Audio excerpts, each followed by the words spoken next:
It was supposed to be a fun weekend, a camping trip in the heart of the woods that surrounded the small town we called home. My friends and I, filled with youthful exuberance, packed our gear and set off with laughter echoing through the treetops. As we ventured deeper into the forest, the air grew thick with an unsettling whisper, as if the trees were confiding secrets of things long forgotten. The first night, we gathered around the campfire, swapping ghost stories that sent chills racing down our spines. Tom, always the skeptic, claimed that the woods held no fear for him and dared whatever spirits might be lurking. It would be his bravado that proved the catalyst for the inexplicable fear that would soon grip us all. Moments after the last story was told, a rustling sound emerged from the nearby underbrush, distinctly louder than the natural sounds of the woods. We paused, eyes wide and breaths held. "Probably just a raccoon," Mike joked nervously, but none of us laughed. The darkness seemed thicker after the sound, closing in around us. We huddled closer to the warmth of the fire. As the flickering flames danced, I caught a glimpse of movement just beyond the tree line. It was fleeting, a shadow darting between the trees, but it was enough to send shivers down my spine. "Did you see that?" I whispered, my heart racing. The others shrugged it off, but I knew they felt it too. A weight in the air, a tension woven through the trees. The next day, we hiked deeper into the forest, determined to shake off the fear that clung to us like the fog that now wrapped around our legs. As we crested a small hill, we stumbled upon a clearing. In the center stood an old, rotting cabin, its windows mere black holes and its door creaking ominously. Curiosity piqued. We approached cautiously. Inside, the air was stale, almost ripe with decay. A musty smell invaded our nostrils as we scanned the collapsed furniture and shattered remnants of a bygone era. "This place is ancient," Jess murmured, eyeing a jagged mirror propped against the wall. "I bet it's haunted." Tom scoffed, bravado still intact, and stood directly in front of the mirror. "Now this would be a great spot for a selfie." "Dude, you're seriously setting us up for a horror movie," I said. But he didn't listen. He snapped a picture, and in the moment the flash illuminated the room, a figure danced behind him. Too fleeting to perceive, but there nonetheless. When he turned, the room appeared empty, the tension broken, and we dismissed it as a trick of the light. That night, sleep eluded us. The forest was alive with sounds, twigs snapping, distant howls, the rustling of leaves, and the unease that had been a creeping sensation grew into something heavier. As the fire dwindled, whispers flitted through the air. "Did you hear that?" I asked, shivering despite the warmth. The wind carried faint, indecipherable words, weaving through our minds like a sinister lullaby. Then suddenly, the fire flickered out. Darkness enveloped us, suffocating any remaining bravado we had. We scrambled to relight the flames, our hands shaking, but the gentle crackling of the fire never returned. We were swallowed by an oppressive silence. A scream shattered the stillness, Tom's voice echoing through the woods like a siren. We bolted towards the sound, hearts pounding in our chests. We found him staring into the trees, face pale, as if the life had been drained from him, shaking uncontrollably. Something is out there," he stammered, pointing into the darkness. "What do you mean?" Mike yelled, panic splintering through him. "What did you see?" "I don't know. A face in the trees." Fingers trembling, we turned toward the underbrush. Eyes strained against the pitch blackness, but all we saw were the looming shadows. "You're just imagining things," Jess insisted, but we all felt it, the weight of invisible eyes, watching, waiting. The hours crawled by, and as dawn approached, we felt the forest's grip begin to loosen. We packed in silence, glancing over our shoulders, dread gnawing at us as we made our way back. Then we stumbled upon the cabin again, its presence near suffocating. Let's just leave it, I urged. But Tom's decision made clear he had to go back for his phone. I can't leave without my stuff. Under protests, he rushed inside. The door swung closed with a dreadful slam, echoing like the finality of a coffin lid being sealed. "Tom!" we cried out. We waited. Silence wrapped around us, thick and unyielding. Moments felt like an eternity before the door creaked open. No Tom emerged. We exchanged anxious glances. "I'll go check," Mike said, stepping cautiously into the cabin. The door slowly shut behind him. We stood outside, holding our breath. Then came a sound, not from the cabin, but from the woods. It was Tom's voice, echoing through the air, drawn out and distorted. "Help me, please." The plea sent icy fingers down my spine. We surged toward the sound, digging our feet into the leaf-strewn ground. "Tom, where are you?" Each call stretched into the darkness, desperation clawing at our throats. But as if mocked by the woods, all we got back were hollow whispers, an unintelligible chorus that seemed to laugh at our plight. We ran. We tore through the trees, heart pounding, leaves crunching underfoot. The world around us warped into a nightmarish blur. Behind us, we knew there was something, waiting, hungry. The woods were alive, twisting, pulsing. Neither of us dared look back, filled only with the primal urge to escape. Finally, the trees thinned out, and daylight burst forth. We stumbled into an open field, breathless and shaking. We turned back. The forest loomed, but Tom was gone. Silence hung heavy in the air, a stillness that mocked our terror. "I'm calling for help," I said, but as I pulled out my phone, a chill raced through my body. The battery was dead. Then a tone, unsettling and familiar, echoed through the trees. It was Tom, but it was deeper, more distorted, a call that twisted our minds. "Come back. I'm waiting." We both turned and the woods beckoned, trees swaying eagerly, the shadows stretching out like hands yearning to grasp. The words hung in the air, and beneath it all, we felt it again, the lurking dread. We stumbled backward, realizing the grip of the forest would forever hold its secrets. Each step we took toward safety led us further into an unshakable bond with the unknown. And deep down, we understood. One day, it would call us back.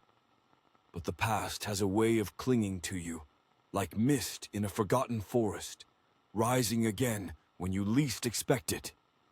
It was late one night when I found myself unable to sleep, thoughts racing through my mind like a runaway train. Memories from that summer crept into my head uninvited, the soft echo of laughter mixed with shades of creeping dread. With a deep breath, I threw off the blankets and made my way to the window. My fingers felt the familiar edges of the window pane, and for a moment, I was lost in the memory of that man's voice. The rain tapped gently against the glass, a fitting lullaby to my restless thoughts. I leaned closer, peering into the darkness outside, the streetlights casting long shadows across the yard. It was then a voice slithered through the silence. I jolted back, catching my breath. It called my name. I could hear it distinctly, a warm yet chilling familiarity. My heart raced, the pulse of fear echoing in my ears. "Hello?" I whispered, but the only reply was the soft patter of rain. I hesitated, recalling my childhood bravery, the defiance I'd felt when riding past that house. Against my better judgment, I pulled on a jacket and snuck out into the damp night. The chill air brushed against my skin, heightening my senses, and with every step, I felt as though I were being drawn into an unseen web of fate. With each pace toward that driveway, memories collided with my current reality. That warm laugh, stories about the birds and the cat, the familiarity of the man and that scar. I reached the corner of the street, looking down towards the yard. The house stood dark, desolate, but strangely inviting. Shadows pooled in the corners, and the rain continued to murmur a haunting song. The driveway was empty, but the air felt charged, thick with promise. "Harold?" I called out, the name stirring with nostalgia on my tongue. Silence reigned for a heartbeat before the voice echoed back, softer than before. "Come closer." Heart pounding, I took another step, crossing the boundary onto the property. The front door creaked open, but it felt like an invitation rather than a threat. With instinct overriding doubt, I stepped onto the porch. Rain pooling around my feet, and as soon as I did, the door swung wider, revealing darkness filled with the unmistakable scent of home. "Are you there?" If Harold's spirit lingered, I had to know, had to understand what truth lay woven between the worlds of the living and the dead. The voice returned, this time a slow, sweet whisper. "In the chair, waiting." A trembling hand gripped the door frame as I peered into the yawning abyss of shadows. There, at the periphery of my vision, a shape stirred, a familiar outline in the gloom. Was this just a figment of my yearning, or something truly beckoning me? The longer I stood, the more the figure seemed to take form, starkly contrasting against the darkness of the room. "Come closer. She can't see you." The warning sent a delicious thrill of dread through me. I thought of the woman. Had she harbored a secret about her husband's fate that I'd never known? With the undertone of fear tinged with curiosity, my feet carried me forward as I stepped inside, the door closing behind me with a heavy finality. The living room, once a kaleidoscope of memories, lay still, the scent of old wood mingling with that of damp earth. I squinted into the shadows, and there it was, a rocking chair, creaking softly in the corner, swaying as if propelled by an unseen force. "Harold," I breathed, inching closer. I could feel the weight of the air around me shifting, thickening. The chair swayed rhythmically, as if in a slow, hypnotic dance, the shadows swirling with an ink-black intensity. Suddenly, the chair stopped. Silence ate at the corners of the room, like hungry specters. I held my breath, waiting for something to happen. I felt a presence press upon me, a lingering touch of cold mixed with warmth, the kind of cold that promises to strip you to the marrow of your soul. Then the chair creaked again, and the figure emerged, a silhouette, no longer shrouded in mystery, but drawn with stark clarity, like charcoal against paper. It was Harold, his face pale, yet void of the scar. The same broad smile emerged, but his eyes were something else, hollow voids where life once thrived. "Come sit, dear friend," he beckoned, his voice as soft as the rain outside, yet layered with an unsettling echo. My heart drove itself against my ribs, a wild drum of panic. "Is this a dream?" "Dream or waking, it is your choice." He tilted his head, a slight shift that drew me closer with gravitational force. "You've lingered in my memory, just as I have in yours. I await your presence." Desperate clarity washed over me. This was no mere ghost, but an invitation, a chance to converse across realms, to seek an answer I had buried for too long. But the weight of the past is often cumbersome, and as I stepped forward, the darkness clutched at my ankles, urging me backward. "Stay," he urged, and I could feel the oceans of time cascade behind me. Echoes of laughter, the thrill of childhood wonder, tinged now with a sour, suffocating dread. The rocking chair swayed again, as though my soul fought against its tether. Then the woman's words rushed back. He had died here, that he had waited and waited some more. Fear forced me to my knees, a tremor coursing through me. "What do you want from me?" I rasped, breathless, tears filling my eyes. "To remember." The words enveloped me like a fog. "To share stories that linger, stories that cannot die." As the weight of his gaze bore into me, the entirety of the past flooded back.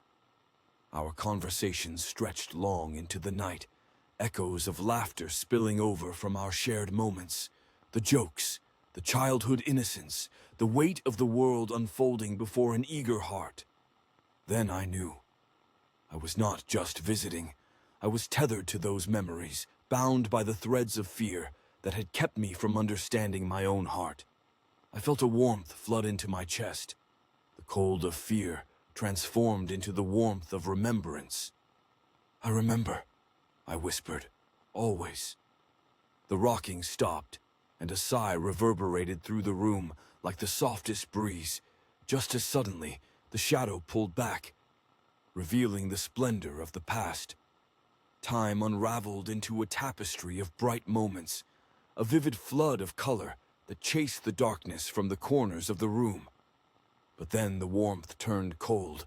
I felt the darkness returning, an insistent tug at my spirit.